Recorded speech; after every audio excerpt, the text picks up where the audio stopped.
So, with the mountains and a good deal of forest behind me, I came to the middle of Dalarna, where the county town, Falun, is famous for at least two remarkable collapses. In one of its littlest houses was born Ernst Rolf, star of the music halls. It's almost a century ago now. How he shone. But he came to a curious end, and in the garden where Ernst Rolf played as a baby, they play today in his memory.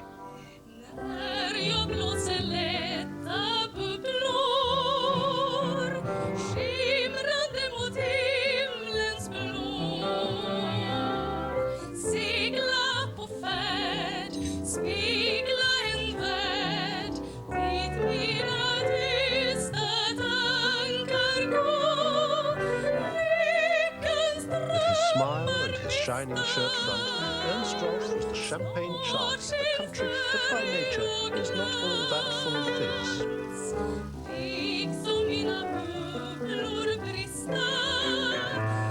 But in this life, you can't always have it.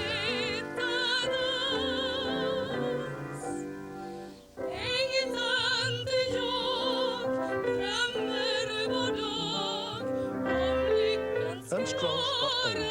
He got into debt. He was no longer as attractive as he used to be.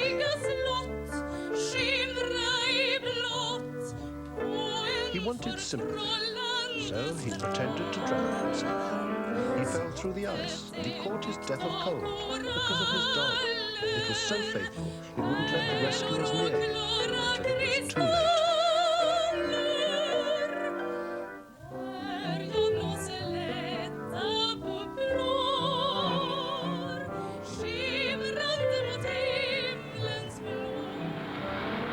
They called it the eighth wonder of the world, the great Pepper Mountain, and there are few other countries that can claim to have been founded 1,000 years ago by a goat. Compared to the generations of miners that followed, the goat had it easy. He stuck his horns in the earth and they came out copper-coloured, that's the story. The miners cracked the rock with fires and then dug it out in the dark, dug an enormous bubble under the earth. This is a little bit of the treasure chest of the Swedish boom period in the 17th century. About 2/3 of all copper known in the world came from Falun. Even Louis XIV, Ludwig XIV in France, he bought a little bit of copper for his Versailles castle and he never paid the bills. There's only one problem with bubbles.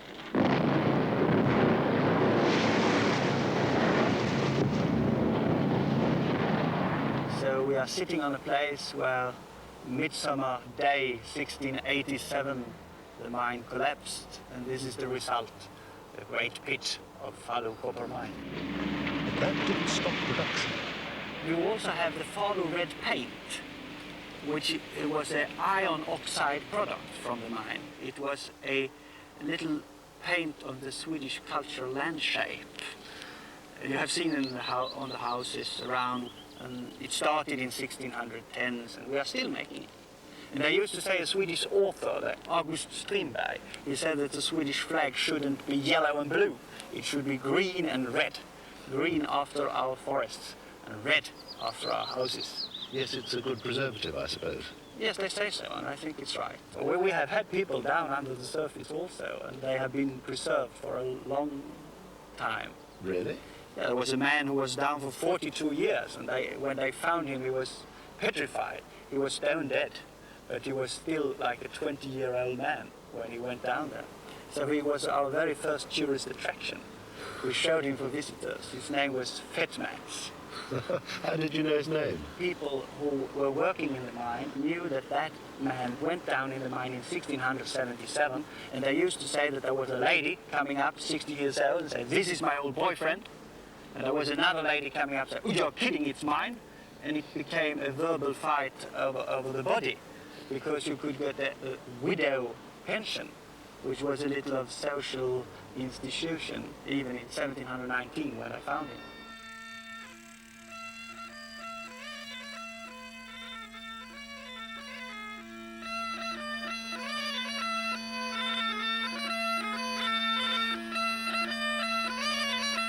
The Swedish bagpipe is a revival. The instrument almost died out, for the last piper had gone and his tunes with him by the time the new Swedes started looking back at that bit of their heritage from the comfort of the welfare state.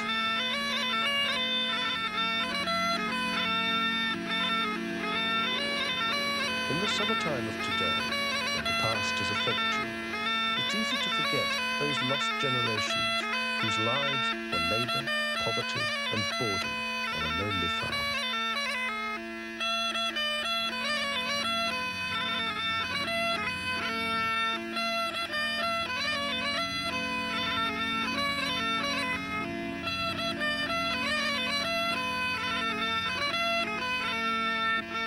Hardly more than 50 years ago, more people in Sweden worked on the land than in industry.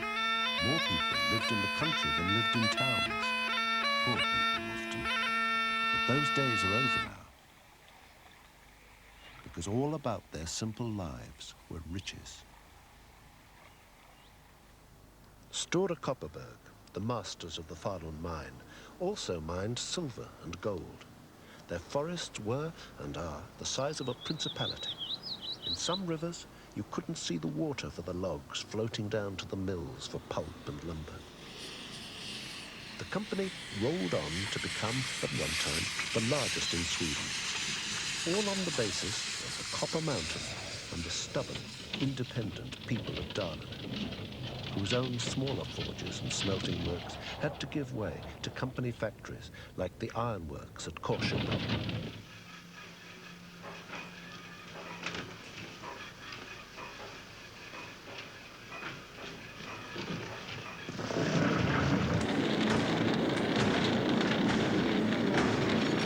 Sweden is a century later industrial revolution, and there was advantage in 100 years less of exploitation and conflict. Millions of education of the workers despite the standard capital. It was going up at the same time very well. Not that, industrial relationships have been better ever since. The big boss of Stora Kopparberg left his fortune to provide schools.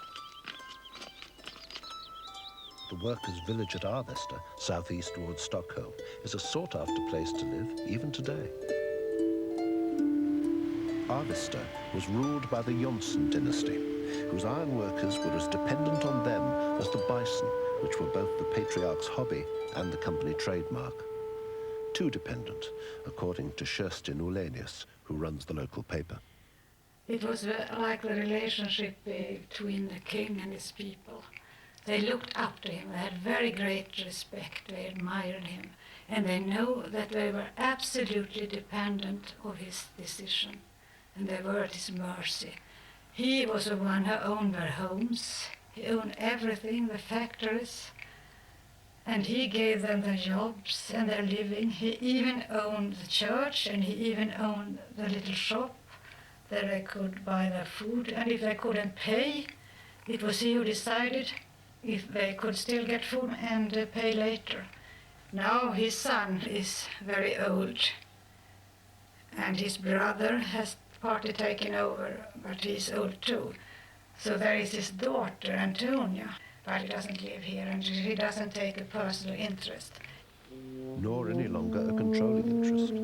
The bison are still there, but a good many jobs went when the family firm was merged. In the end, Big Daddy failed to provide the security on which his dependents trusted.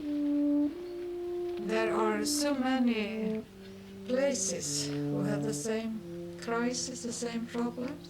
So I suppose in the future we will have to live with some unemployment, and we will have to reevaluate it. You must never be anxious about your living. You'll get money enough. But it's difficult because you risk to lose your self-confidence. People must find other things to do and enjoy it.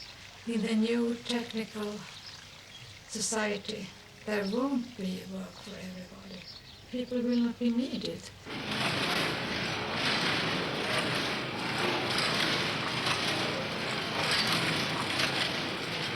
There could even be a point in going back to doing things the hard way for the sake of pride and equality, as in this kind of thing near the village of Vika.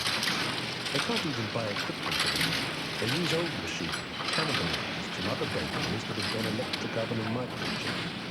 They make crisp bread in wood-fired ovens.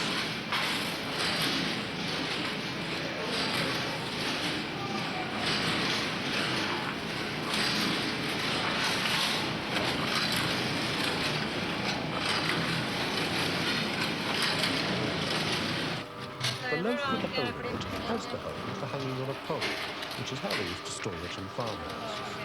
The bread's most expensive on the market, but they can't make enough, even for Sweden. It's the sort they buy in the posher household, like the one I was going to for dinner.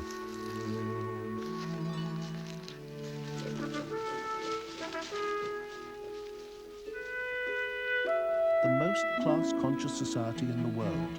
Only they don't call it class, they call it social groupings, somebody said to me. It's not a class-ridden place like Britain, but you wouldn't expect it to be classless. After all, this is a society that used to have a parliament which wasn't just divided into two, lords and commons, but into four, nobility, clergy, peasants and burghers.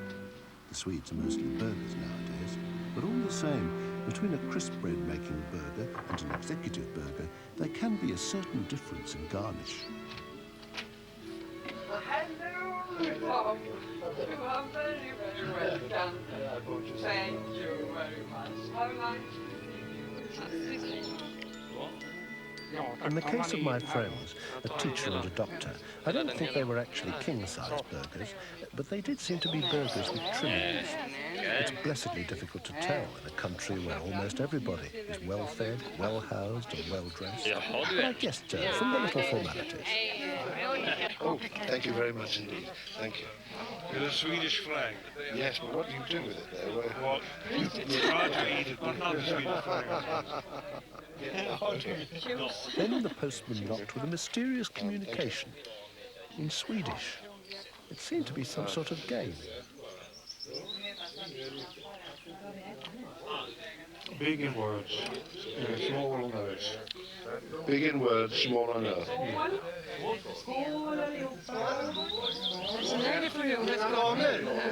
Complicated. Det är så mycket svåra ord. If this was a game, it would seem to be a rabbit. Vilka residerar i arkitektoniska kreationer av en metastabil transparent smältprodukt av övervägande kiselsyra bör iaktta abstinens i fråga om det skyndsamma omlokaliserandet av smärre petrologiska enheter. Man ska inte kasta sten när man sitter i glas. Åh, härligt Folke! Åh, så bra! Ja, det var ju länge. Då tar I was jag. deficient in the message. Verbal expansion förenas ofta med ett objektivt sett ringa materiellt format på planeten Telius. Ah, it was a word game. Står i ordentlichen på jorden. Du är min man. You're my husband. Tonight. No, I used the wrong word. Helan går som hoppar alla lallalej. Helan går som hoppar alla lej. Och den som inte helan tar han heller inte halva får. Helan går.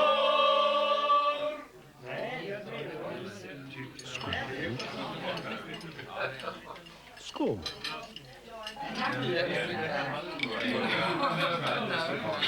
First we had heroin and octopus, and then we had some more octopus in case there was too much heroin. You know, I think that was the option. in summer, you seem to become like Mediterraneans. I thought Swedes were supposed to be cold. Well, you don't seem like that. No. Bland törstande stupar, ren har vi tagit, två modiga stupar. There had to be some purpose behind all this singing. Sen ack lilla hjärtevännen, kommer du hej snart? Jo, jag kommer snart. Eventually, I understood. It was an excuse for alcohol. Long have I been looking? Fjärran han dröjer. Since long I've been waiting. Yes, for him to come. For him to come. Oh, it's a love song. Yes. It's not for you.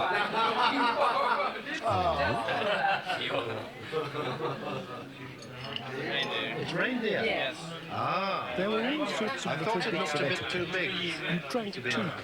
You took wine with you, just like they used to in Britain 150 years ago. Thank you. The children waited at table like professionals. Did you do the Not a carving? Mohican in sight. Did you carve? No, I didn't. Oh, very much. And now we are saying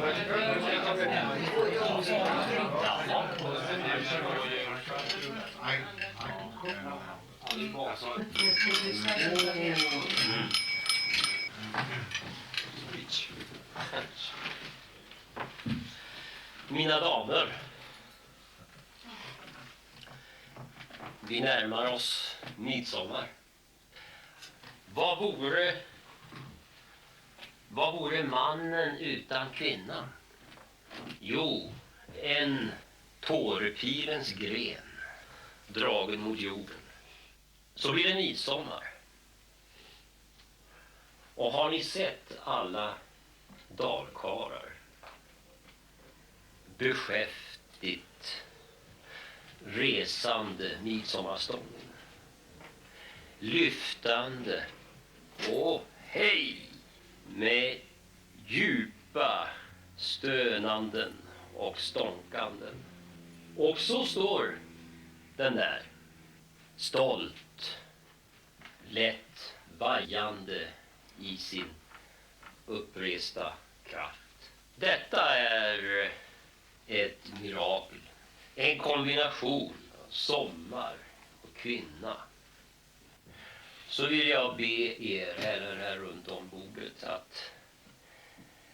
att förära er kvinna en fräsch blomsterkrans till åminnelse av mannens seger över elementen.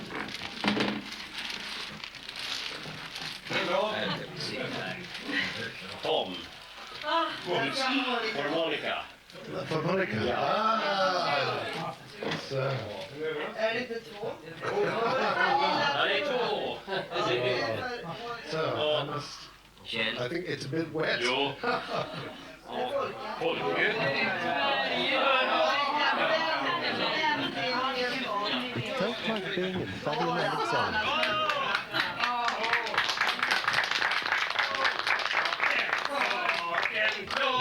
Han fann så bra ett stålet i botten för Lennart Vittor.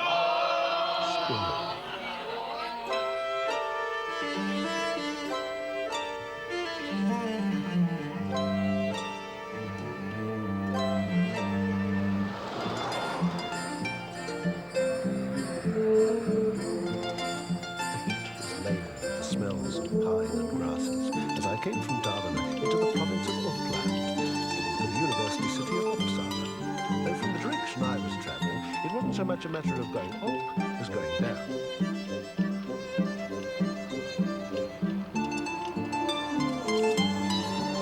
I was on my way to pay homage to the memories of the great botanist Linnaeus and of a lesser known gent described to me as Sweden's worst poet.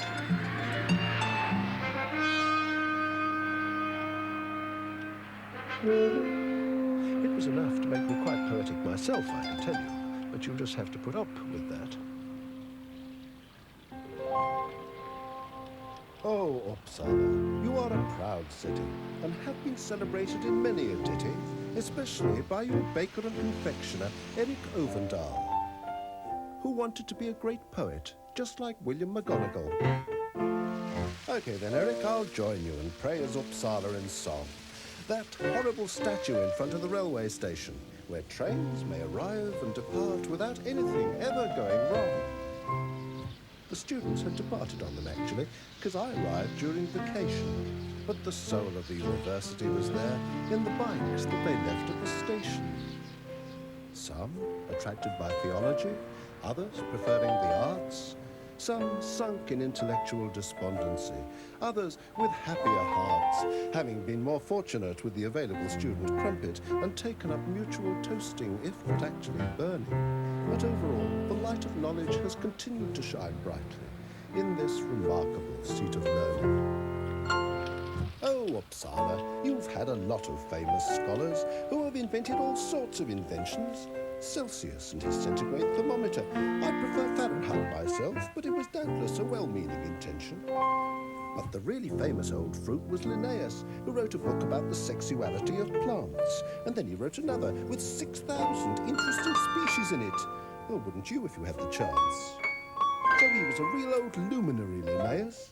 Because as well as botany, of course, he established a veterinary service. So remember that the next time you look at a horse. This one is Esther Williams, a trotter, going nowhere at 20 miles an hour on the first horse treadmill in the world. With diagnosed asthma, she gets it, as more and more horses do. Tread her hard and plot a running action against the perfect horse.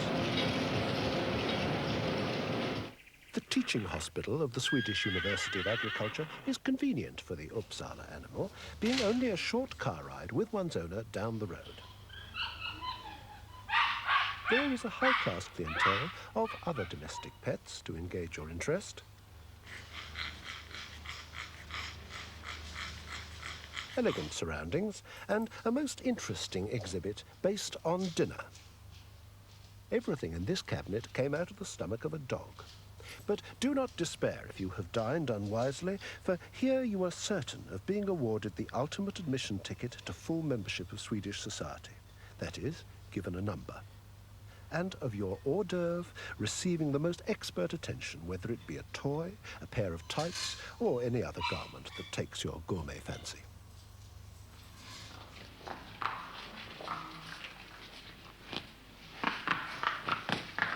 You may also be confident in the knowledge that, as one fat visitor was heard to remark, he found it difficult to escape the thought that in his own country, many of the hospitals for people could do with the sort of resources, facilities, and official compassion that here they can afford to lavish upon animals.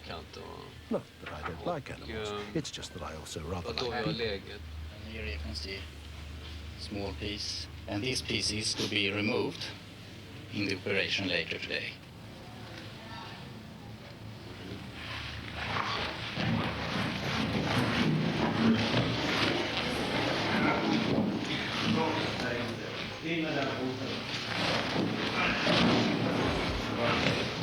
Animals are worth more nowadays because they cost more to breed, so they're worth more care and money when they're ill. Turbo Tilly is another trotter because trotters are big business in the Nordic countries, and the owners can afford to pay their share of the cost of the operation, which is about £200. And nowadays, animals of all kinds are ill more often, as higher rates of production increase the stress on them.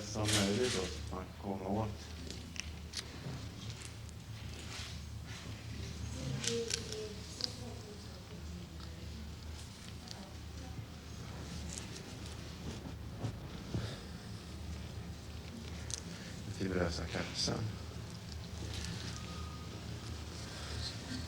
Där va?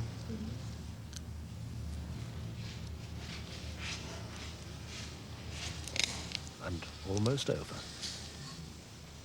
Bar the question of what to do with a good many hundredweight of unconscious horse.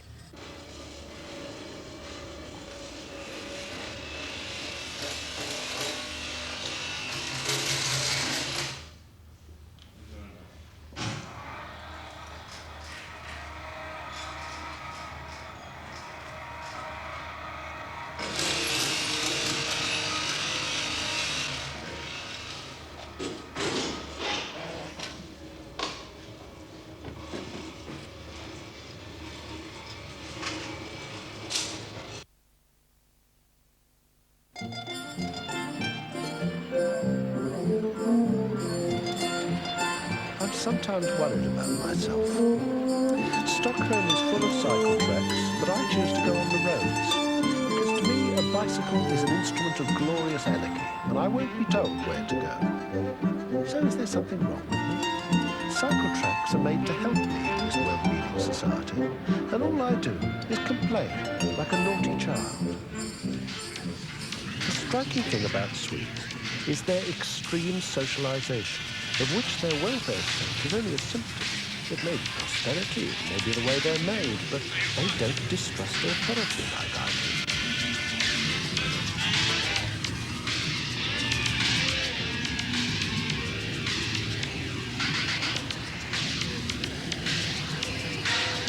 Are they conformist? And if they are conformist, so what? It's worth a lot of conformity not to have somebody say to you, as they did to me about old people's homes, of course, we do not have the killing factories like you do. To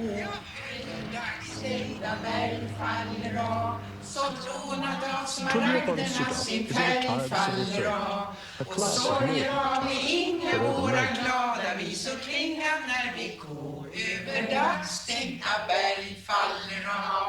Now, ladies, all Swedish girls dream about Midsummer's Eve. It's an old Swedish custom to pick 9 different kinds of flowers in the night between Midsummer and Midsummer Day, and then you put the flowers beneath your pillow and you sleep on it, and you are supposed to dream about your fiancé, your future fiancé. Did you, Isa?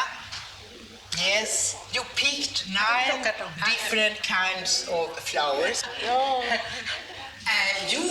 What did you do with the maypole? You went out and picked flowers. Yes, and then you dressed it, sort of. Astrid, you tell me. I can't tell you much about Midsummer because I had to go home so early, so I couldn't dance the whole night. Some other girls did, but I knew for sure I had to be home before 10 o'clock. What did you do on Midsummer? Nothing.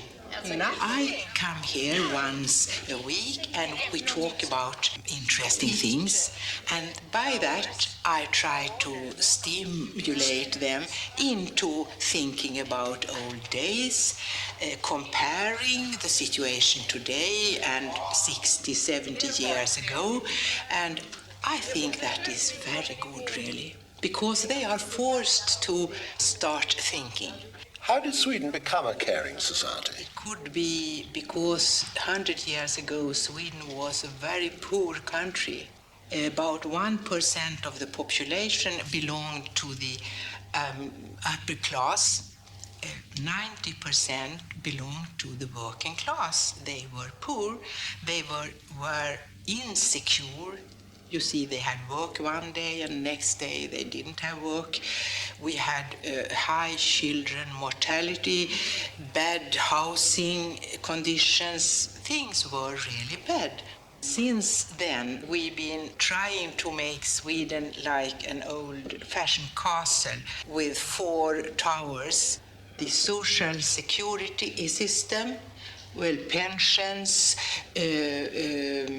children's allowance, etc., etc. The education system, and the 3rd corner is the health service. The 4th is the labor policy. The idea is that in this fortress we feel secure. Of course, the Swedish welfare state makes mistakes sometimes. Swedes themselves sometimes complain that it's overbearing, snooping, taking children away from their parents. Usually it's more generous than the British, and occasionally it's not. You pay to see a doctor, for instance. The really essential differences are that it operates in a prosperous country, and that the Swedes have really believed in it. And the result is that it really works. They are on a treadmill, paying 50% more in taxes.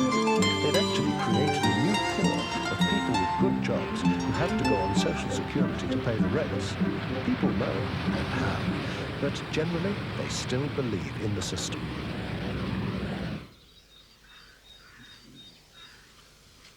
For the moment, they have ethics in common with Hans Udo, even if he's not quite conformist, having been in prison for refusing to do any kind of national service.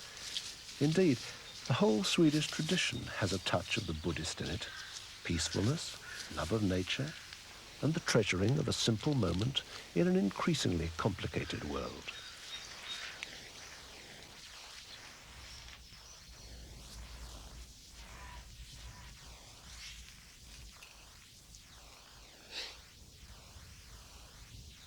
Buddham saranam gacchami, Dhammam saranam gacchami, Sangham saranam gacchami. We are just now facing in Sweden a mixture of attitudes concerning to become rich or not.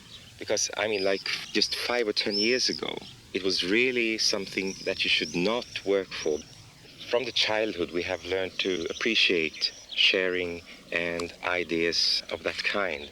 It's not good to be a rich man. You shouldn't have a swimming pool and a fancy car and all these things. You should work to become a teacher or doctor or to go to a third world country and to help others. Maybe that is some kind of attitude that has become natural in a cold country like this with a small population, so that you really have to help each other, because if you don't help someone that is in need during the winter, he will die. I mean, in the olden days. Today, there is a mix, because a part of the population want to become rich and work for that. And I think from all aspects, religion and everything, it's just a turning point now. Are the Swedes confused as a nation, do you think? I wonder, you see, whether they are only able to get by because life is so simple for them. Yeah, I agree with you. And I think that it is very easy to be a Swede. It is. But sometimes it is too easy, and that is also causing problems, because the food is coming to you and the flat is there for you, and you don't have to fight for that if you just relax into the welfare state. But I'm wondering, you see, doesn't that perhaps make them a bit boring sometimes? Yes, that's the traditional idea about Swedes being boring. But there's also a strange thing in this, and that is that everybody you meet in Sweden claim that they are not boring, but the rest of the Swedes are. I don't think we are that boring, but I think we accept living boring lives, maybe. And we have one word that we follow like a god, and that is being lagom. And lagom, I don't think you find in the English language, because it's not perfect. It's not. I mean, it's not bad and it's not good. It's in between, and it's quite a neutral word. And we want to be lagom.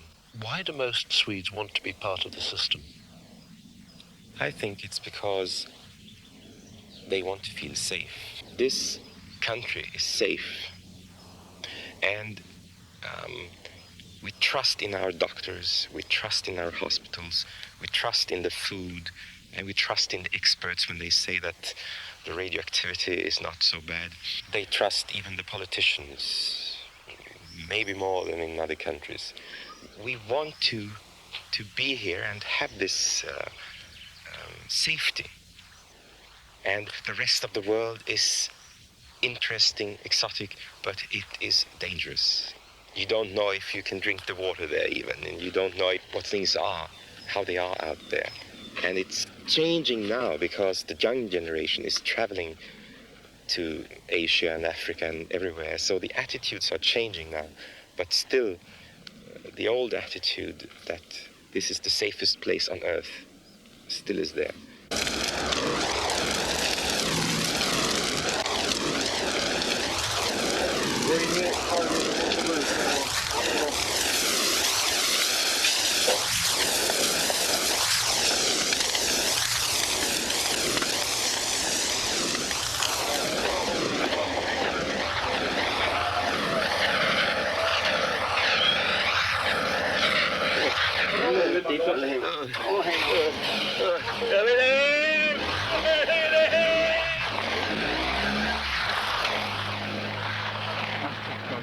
As befits a nation of organized and organizing people, Längst in till the höger. Swedes prepare for the end of the world. Unlike some other countries whose plans for surviving nuclear war are mainly about who else to kill off to ensure that the people in the bunkers stay on top, Swedish civil defense provides for the freedom of information during wartime. Whether in the unfortunate event such idealism would make their collapse substantially more agreeable than anybody else's is difficult to say. But if anybody gets a coffee break after the bomb, it's quite likely to be them.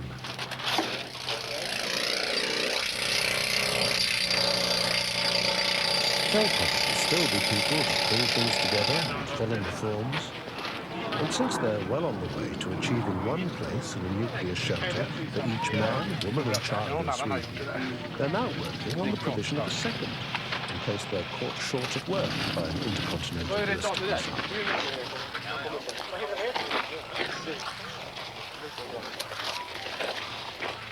Then they'll be able to come out in the open again, like the rest of us.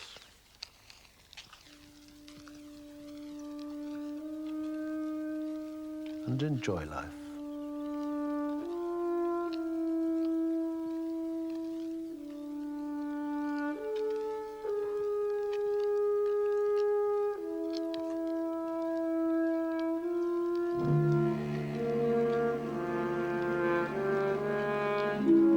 It's ironic that one of the first places to disappear from the map would probably be the town of Ruins, built as a civil defense training center at the Rosersbergen, which happens to be bang next door to Stockholm Airport, which is presumably a prime target.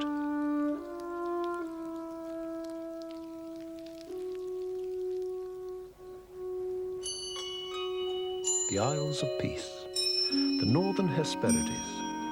All these things they call Åland, which is the official name for 6,500 of the Baltic Islands.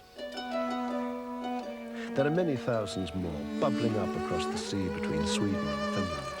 And officially, this is Finland, as decreed by the League of Nations, in spite of the inhabitants saying they wanted to be united to Sweden. This hasn't greatly bothered the Ålanders, who have their own government and who've just got on with being themselves. Ålanders are Ålanders, whatever political divisions are forced on.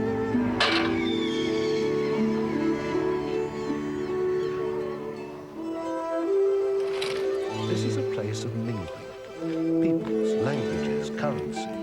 Even the coastline can scarcely distinguish between water and land. It's either a sea with a garden in it, or a garden with a sea in it. It's difficult to be sure. The islands have the quality of being home. Indeed they are, for the undersea rocks are still rising.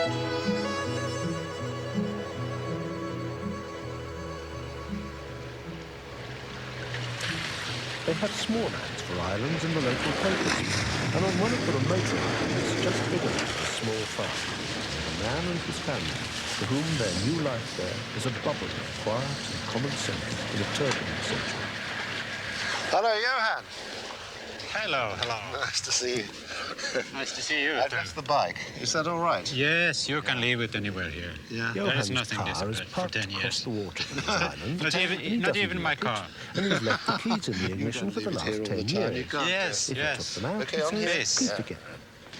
He has an official position as the island postman, in which capacity he delivers letters to himself. Did you have a and nice another trip? family that comes in the summer. Very good. Very good indeed. He, A long his trip. wife and child are alone all year round. What do you do when it freezes? In the sea. winter? Yeah. Well, I have to pull my boat on the shore and to film when the ice is thick enough to go. There was great excitement one winter when he discovered strange footprints in the snow. It was only later he remembered that he bought a new pair of boots. Wonderful. When did you come here? We came here in 1974, 12 years ago. And what were you then?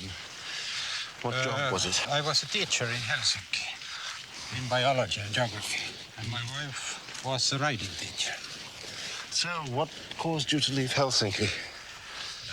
Yes, there were many causes. Loving nature and like to live near nature, in harmony with nature, and hating all the urbanization which spread out, even in Helsinki. You've escaped? Yes, one can say so. Is it a hard life? Both yes and no. I don't know if I can say it hard, but you have to depend mostly on yourself and your own skills, what you manage to do. And you have to do without a lot of things, I suppose. What do you mean? Well, I mean, you can't have many luxuries here, I suppose. No. Oh, but we don't lack them. You don't miss them? Miss them, no. But you do have electricity? Yes, we have, but the first 2 years we lacked. And it was quite unpractical. Yes, I bet. But water? Where does the water come from? Yes, there is a well, digging well, I want to say. And partially we use rainwater for washing. Rainwater? Ah. So we worried when there was the accident with the Russian reactor. Yes. It was not very nice. No, indeed. There's no Scandinavian who will fail to understand Johan. For Norwegians and Swedes alike are also islanders, sitting on their ridge of granite away at the top of the world. They too are simple, caring, straightforward, and vulnerable. Our year really begins with the landing time, March, April. It's one of the high points of the year with the most work. They have so many lambs that they have to be watched both day and night. We get fairly little sleep. And after that, it's the usual summer work with the garden, planting in spring and then haymaking. Then in the fall, we shear the sheep. Then things slow down in winter. We don't know whether it's work or free time or if it's both. Sometimes it's hard work and sometimes it's just a hobby or it's just that you feel good. All the depressing news you see in television or read in papers, they don't matter anymore. We have seen the poisoning of food and water and the sea and destruction of forests and known about it for a long time. It's the slower way to die, but if mankind doesn't change its ways, mankind will die.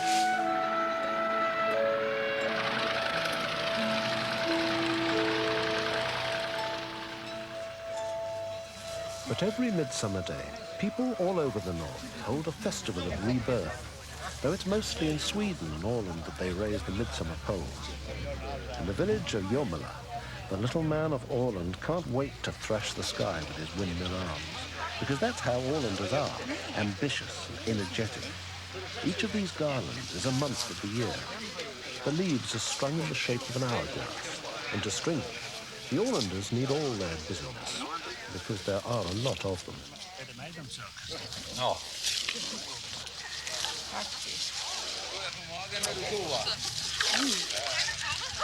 Ska vi börja på nytt eller ska vi...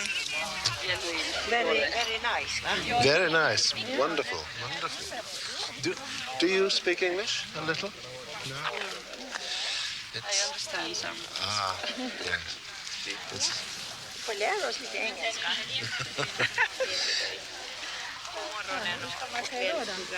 How long does it take? to tie up the leaves. Tråkigt att man inte kan lite engelska. Varför har man inte lärt sig det? Det kan man ju överallt med det. Rör man sig överallt. Vi står här och ja. Ungdomarna har så bra nu för tiden. Gör han?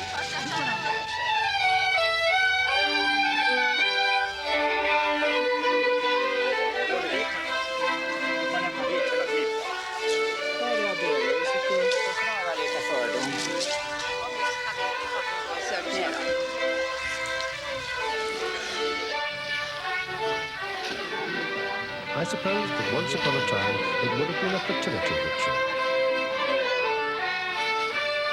Not a lot more than a bush on a stick, a quick dance round to inflame the animal passions, and then off to the forest, never mind the mosquitoes.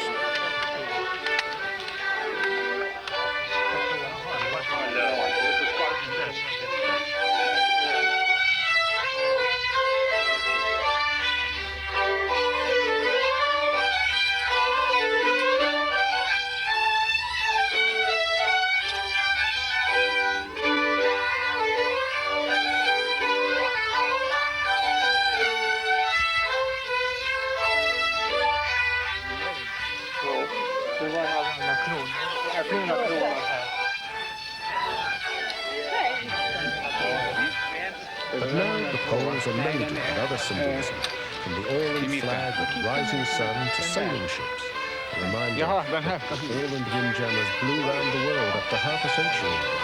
And even today, a third of the Finnish merchant fleet comes from Åland. But that symbolism and the folk dancing that follows is the simplest part of the ceremony. For it is something very old. So that, oh hey! It's bad luck, perhaps. Well, it is always embarrassing, isn't it? That's that the reason that midsummer is always heralded by anti-alcohol ads in the local paper.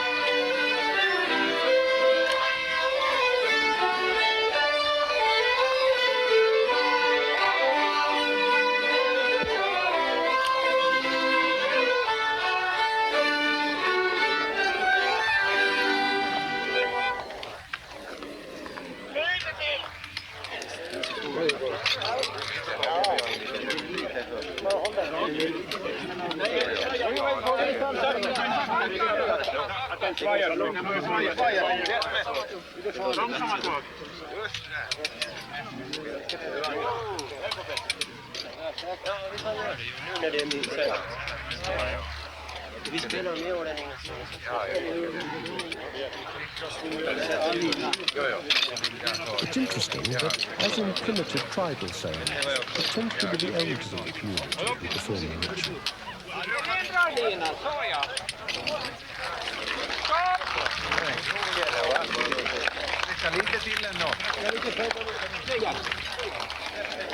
Ett fyrfaldigt leve för den åländska midsommarstången! Leve den!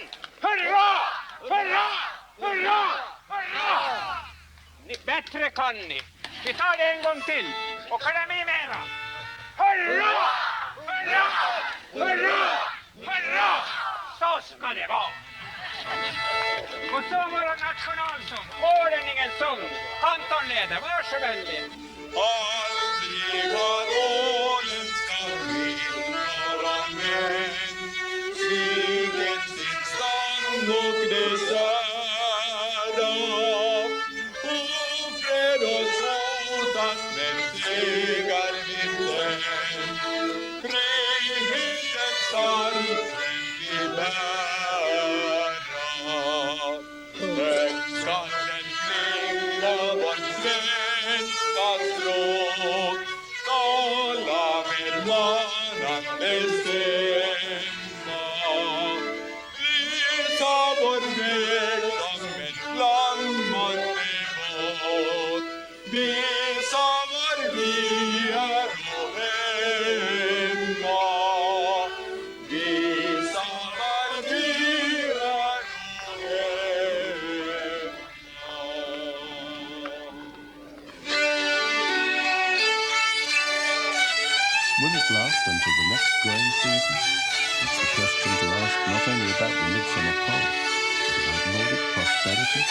principles of welfare, democracy, about the way of life of all Western nations.